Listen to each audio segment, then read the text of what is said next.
మాలోద్ కవిత రాష్ట్ర ప్రభుత్వంపై విమర్శలు గుప్పించారు.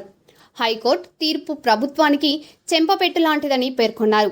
కాళేశ్వరం ప్రాజెక్టుపై తప్పుదారి పట్టించే వ్యాఖ్యలు మానుకోవాలని సూచించారు. లేకపోతే కాళేశ్వరం కూలిపోయింది, కుంగిపోయింది అని చెప్పి రకరకాల తప్పుడు ప్రచారాలు చేసిన దానికి ఇవాళ కాంగ్రెస్ ప్రభుత్వానికి, కాంగ్రెస్ పార్టీకి కూడా చెంపపెట్టుగా ఇవాళ హైకోర్టు తీర్పిచ్చిన దానికి నిజంగా మేము అందరూ హర్షిస్తాం, దాన్ని ఆహ్వానిస్తా ఉన్నాం.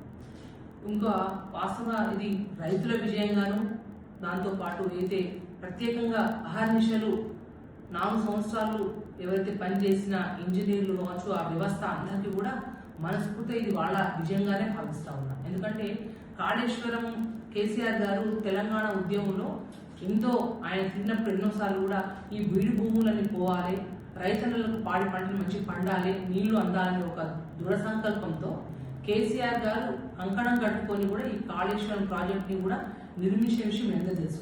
అతి తక్కువ కాలంలోనే 4 ఏళ్లలో కూడా రెయిన్ బౌండ్ కష్టపడి కాళేశ్వరం ప్రాజెక్టు నిర్మించిన తర్వాత ఇవాళ భారతదేశంలోనే, ప్రపంచంలోనే గుర్తింపు తెచ్చుకున్న ప్రాజెక్ట్ ఏదైనా ఉందంటే కాళేశ్వరం ప్రాజెక్ట్.